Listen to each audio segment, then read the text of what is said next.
Mouladi est un artiste de son état, de son pays, auteur, compositeur, interprète.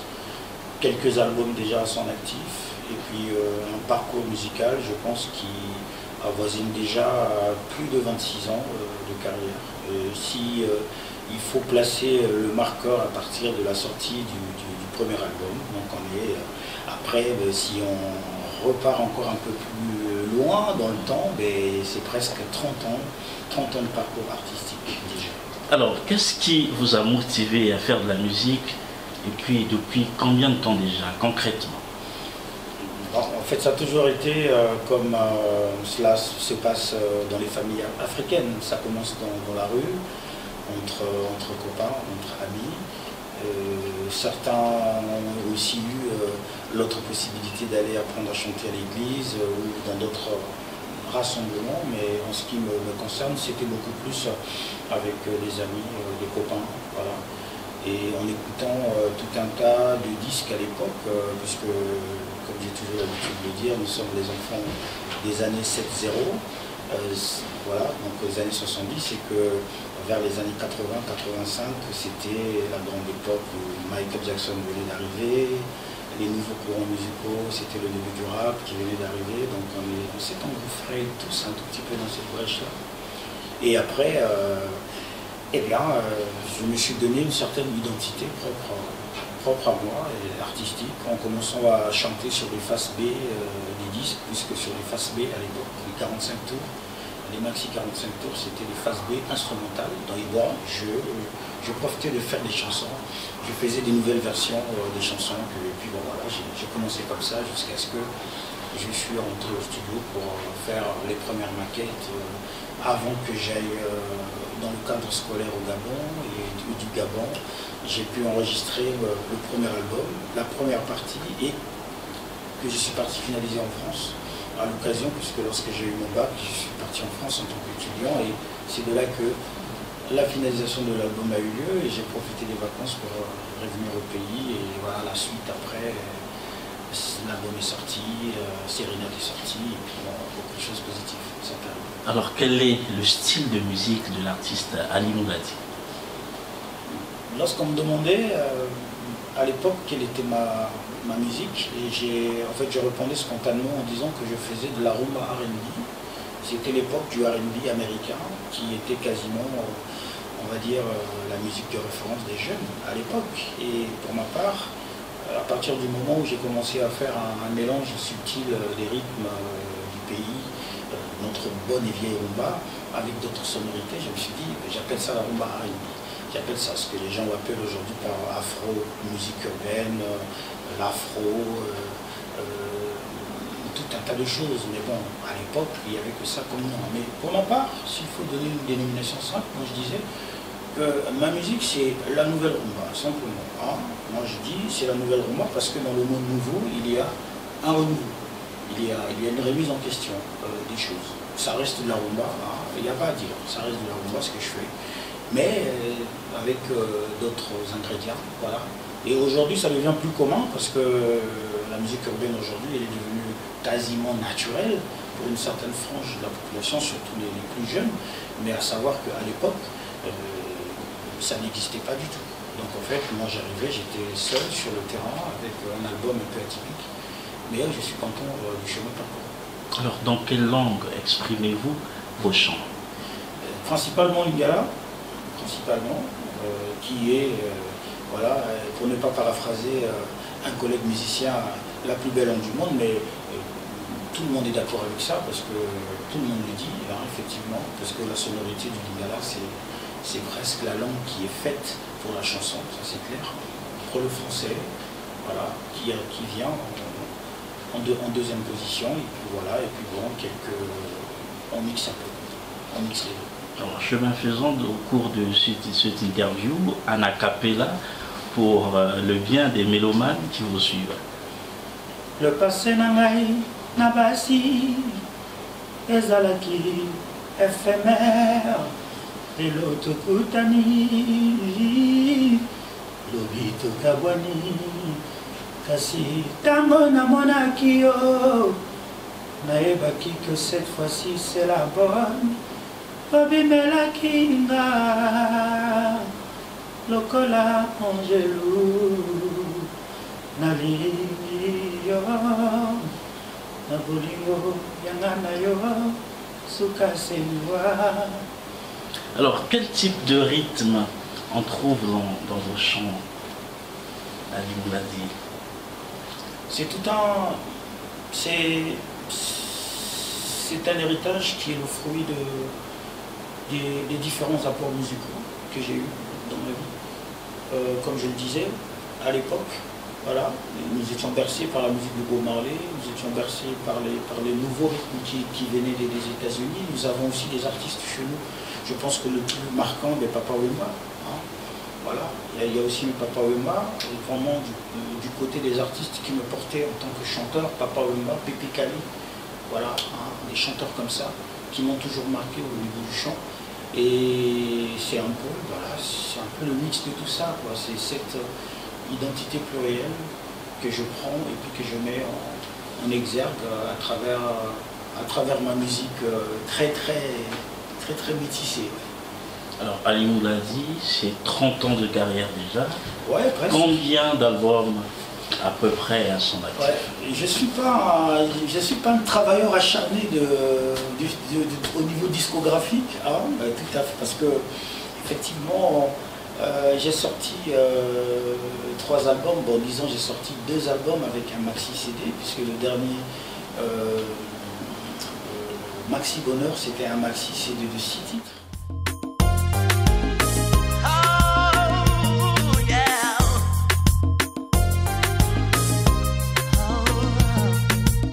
Femme, femme, femme, femme. Femme, femme, femme, femme. Simbanga makasi. Pesanga sentiment. Simbanga makasi. Pesanga sentiment. Qui s'est arrivé aux alentours de 2010, je pense bien. Et le premier Sérénade, 10 titres aussi.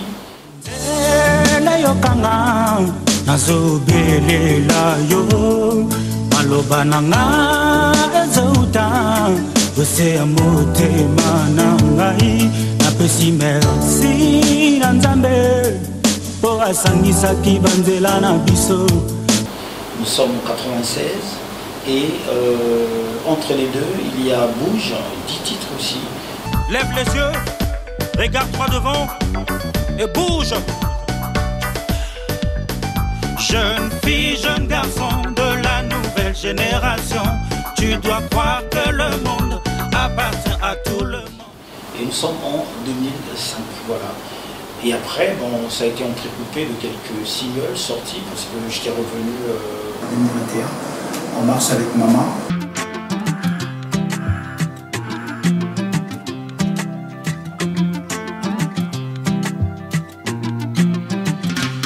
Mama nanga alobaki na ngai mwana oyena mokili na bateli yo pokoli salama yele na via lelo yo bobosana te mikolo na mikolo la vie est un combat. Donc je suis revenu. Petit cœur, un single aussi, qui est sorti en juillet, donc été 2021 je pense aussi. Ali Mouladi, hey, hey.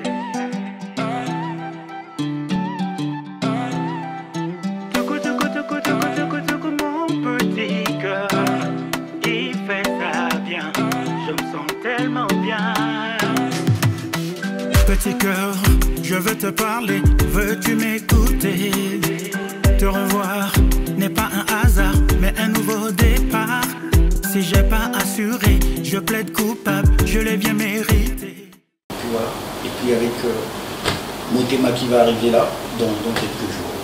Voilà. Alors Mama, disons-le, a beaucoup fait parler d'elle. Cette chanson a émerveillé tant de mélomanes, mais aussi à travers le monde, les consommateurs de la bonne musique. C'était quoi ce qui vous a inspiré d'apporter cette qualité de la mélodie. Et c'était quoi le message dans le titre Maman? Bon, disons que ce message, c'est le message d'un fils à sa maman. Bon, c'est aussi un thème récurrent, voilà, parce qu'il y a des thèmes comme ça qui reviennent tout le temps dans la discographie des artistes, des chansons pour la maman, des chansons pour sa progéniture, rarement quelques chansons pour papa. Voilà, c'est quand même un fait remarquer. Mais voilà, donc des belles paroles qu'on peut dire pour exprimer sa gratitude à sa mère. Et je pense que chaque enfant garde ça au très fond de lui-même. Voilà. Il se dit donc lorsque l'occasion se présente, eh bien, il exprime. D'autant plus que les paroles que j'ai employées dans la chanson étaient beaucoup plus. Je paraphrasais ce que ma maman me disait au fait à l'époque. Parce que lorsqu'il m'arrivait de l'accompagner, voilà, puisqu'elle avait ses plantations quelque part derrière le collège Amar à Belizy, pour ceux qui connaissent bien Belizy. Et durant tout le parcours qu'on avait, on faisait ensemble. Donc elle n'hésitait pas de m'approcher des conseils, voilà, d'aborder quelques questions existentielles. Je notais tout dans ma tête, puisque ce titre a été le tout premier titre que j'ai écrit. Je devais avoir 15 ans ou 16 ans, quelque chose comme ça, et c'était le tout premier titre que j'ai écrit, donc c'était quand même quelque chose qui m'avait marqué. Voilà pourquoi lorsque je suis revenu, après un petit moment de calme, j'ai pensé que ça aurait été bien, en tout cas très cool, de revenir avec ce titre, histoire de demander la bénédiction de maman en disant ben voilà, je suis revenu, je suis encore sur la sellette, mais vas-y et ouvre tes bras et guide ma route, quoi, là où tu es, là où tu es. Alors, l'artiste Ali Mouladi, 30 ans de carrière, on ne cesse de le rappeler. Aviez-vous déjà à votre actif un label? Et puisque vous êtes producteur de musique, quels sont les projets à venir et aussi les projets actuels?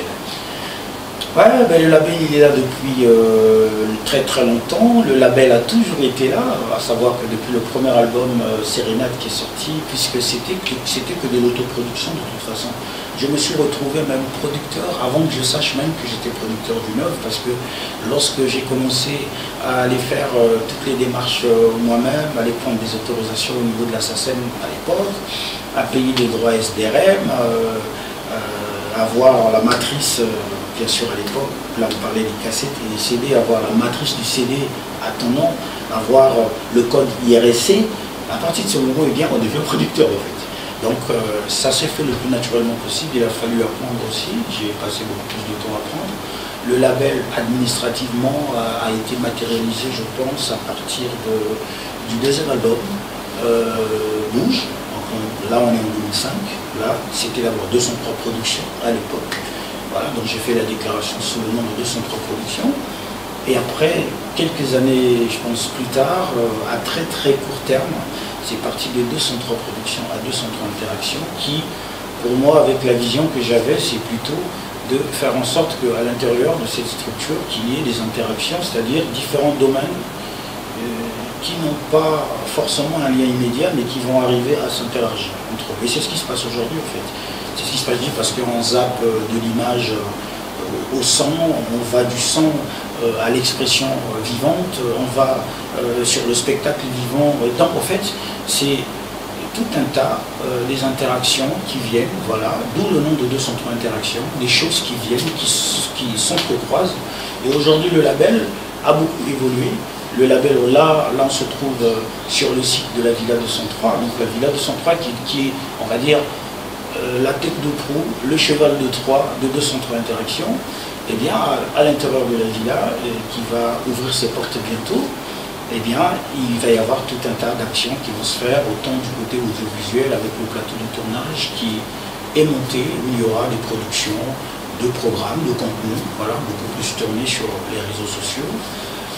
Vous avez le studio, le même, qui existait à Longili, que nous avons délocalisé, mais qu'on a revu et corrigé, parce que c'est toujours ça aussi. Ça permet toujours de, en tout cas, de prendre le meilleur et puis laisser un peu les choses qui n'allaient pas pour sortir encore, on va dire, des installations très à la pointe. Et c'est le cas aujourd'hui. Le studio 203 Et vous avez le studio secondaire. Le studio B, c'est plutôt des studios pour de la programmation, du beatmaking, d'accord, pour des produits spécifiquement destinés aux jeunes, parce qu'ils ont une autre façon, ils ont une autre approche de travail. Ça va plus vite, c'est plus rapide, c'est plus vite, pas trop de chichi. On va beaucoup plus utiliser les outils informatiques, alors qu'au niveau du grand studio, au niveau du studio A, c'est plutôt beaucoup d'enregistrements en live, puisqu'on peut utiliser des instruments, des batteries, on peut prendre la prise de son des chorales, ils peuvent être 2, 3, 4, 5 en même temps, voilà, donc c'est ça un peu qui est différent. À l'extérieur, eh bien, de la structure, vous avez notre hangar qui, eh bien, comme je le dis, c'est un mini-centre culturel qui va juste permettre aux différentes entités artistiques, tant que vous soyez peintre, conteur, homme de théâtre, danseur, chanteur, instrumentiste, eh bien, vous avez la possibilité là de vous exprimer, de venir montrer l'étendue de votre travail. En tout cas, on va essayer comme ça de donner de la place artistiquement vraiment à toutes ces entités-là. Et il y a aussi quelque chose qui nous tenait un peu à cœur, parce que moi j'ai toujours regretté dans ma jeunesse, à part que j'étais chanteur, puisque la voix est arrivée, on va dire que c'est inné, mais j'ai quand même regretté une chose, c'est de ne pas avoir appris de jouer d'un instrument très tôt, parce qu'on sait que c'est très tôt, vers 3 ans, 4 ans, parfois même à partir de 2 ans, qu'un enfant va commencer à apprendre à jouer d'un instrument, ou même va commencer à découvrir certaines capacités artistiques qu'il a. Donc, il peut par exemple s'intéresser au piano, il peut s'intéresser à la guitare, mais il peut aussi s'intéresser à autre chose, au théâtre et tout ça. Et nous nous sommes dit qu'il est peut-être aussi temps de donner l'occasion à la jeunesse, mais même encore à l'enfance, parce que les enfants, je pense qu'une fois qu'on a collé des actions ludiques autour d'eux, mais plutôt des actions qui les portent artistiquement parlant, et on se retrouve avec un enfant plus fort, plus grand, en tout cas plus épanoui, qui n'aura plus forcément envie d'aller traîner dehors, d'aller faire autre chose, parce qu'il a déplacé son centre d'intérêt vers les instruments, vers la voix, vers la danse, vers la musique, tout est quelque chose. Donc on va aussi donner la place à ça. On va aussi donner la place à l'apprentissage, à essayer d'être entouré des personnes qui seront capables de distiller de l'apprentissage auprès des jeunes, des enfants, et même des plus grands. Donc c'est bientôt là que ça ouvre. Donc le label, voilà, nous sommes là et on est en train de se préparer. Et bien sûr, nous avons les 2 artistes du label présentement, Aline Ladi, votre humble serviteur, avec Elsa Fida, la diva boss, Princesse Sucrée. Je pense que merci surtout pour les efforts que vous avez aussi consentis dans le cadre de sa promotion. Eh bien, il y a aussi la bonne nouvelle qui nous est arrivée et qui concerne sa nomination au Kinshasa Award, un grand prix, voilà, qui récompense les artistes pour cette année 2022. Elle est nominée en qualité de meilleure artiste féminine. Alors on est en train de travailler là-dessus pour que d'ici cette fin de mois, eh bien, que nous ramenons ce trophée à la maison. C'est comme on a souvent l'habitude de dire, un but à l'étranger ça compte double, et on a bien envie en tout cas que ça revienne. Et ça sera quelque chose de super pour elle, pour le label, et surtout pour les femmes, pour les filles, artistes en tout cas qui se battent sur un terrain qui n'est pas forcément favorable, mais qui pousse, et ça serait vraiment super. Alors, le projet à venir est lequel? Le projet à venir, beaucoup de projets à venir, d'accord. Le single Motema qui sort là, dans quelques jours, sorti du single Ali Mouladi revient avec Motema, prochain single, le 10 février, tout est déjà fin prêt, donc on attend que ce jour, bien, à tout le monde d'être scotché sur les réseaux sociaux, YouTube, surtout. En tout cas, l'information, ils vont avoir ça. Et bien sûr, comme d'habitude, on partage, on commente, on donne ses impressions. En tout cas, vous allez vous faire plaisir. Et ça, c'est clair que nous avons fait un travail, je pense, comme j'ai souvent l'habitude de le faire, toujours, je pousse les choses un peu plus loin. Voilà. Et nous avons le rendez-vous de Kinshasa Award. Donc probablement on sera à Kinshasa. Et après, eh bien, vous avez, on va dire, l'inauguration officielle, la crémaillère officielle, la sortie, l'ouverture officielle de la Villa 203. Et bien sûr, nous allons humblement inviter, on va dire, des personnes, des culturels qui voudront bien effectivement se déplacer, de venir, voilà, prendre part ce jour-là où nous ouvrirons les portes pour montrer notre contribution. Je pense, voilà, pour ça on a besoin de tout le monde, on a besoin de tous les apports pour qu'il y ait au moins un autre lieu, voilà, parmi tous les lieux qu'il y a dans la ville de Pointe-Noire, qui puisse apporter aussi beaucoup de choses aux artistes. Alors pour clore cette interview, quel appel lancez-vous à l'endroit des mélomanes? C'est toujours d'aller toujours vers les artistes. Moi, lorsque je parle des artistes, je parle de toute la corporation. Parce que chacun aime son artiste. Chacun adore son artiste. Chacun, donc, c'est d'aller vers ces artistes-là, de les porter. Et puis, il y a différentes manières de porter un artiste. Le fait même d'en parler, le fait même de partager, le fait même de contribuer à la visibilité de cet artiste, cela fait déjà quelque chose déjà pour l'artiste. Et après, bien sûr, lorsque vous avez la possibilité d'acheter leur album, faites-le, les singles, faites-le. Lorsque vous allez sur les plateformes de paiement, ici, au pays, il y en a une ou deux déjà qui sont capables de vendre un single par carte ou bien par mobile money ou quelque chose comme ça, à 500 francs, à 490 ou bien 499, quelque chose comme ça. Ce n'est que 500 francs.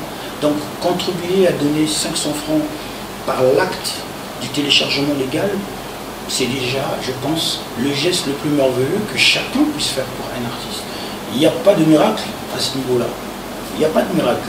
Tant que vous allez supporter, aider dans ce sens-là, parce que lui, il a travaillé, il y a eu des coûts de production, d'enregistrement, et même lorsqu'on va tourner des clips aussi, on paye, donc il y a tout un tas de choses. Eh bien, il va falloir que, pour qu'il puisse continuer son travail, il va falloir véritablement qu'il y ait un retour. Si c'est un retour sur investissement, c'est bien, parce que c'est cet investissement qui va encore permettre d'aller encore produire d'autres choses. Il ne faut pas que le public rentre dans le concept du tout gratuit. Parce que le tout gratuit, ça entraîne à la médiocrité artistique.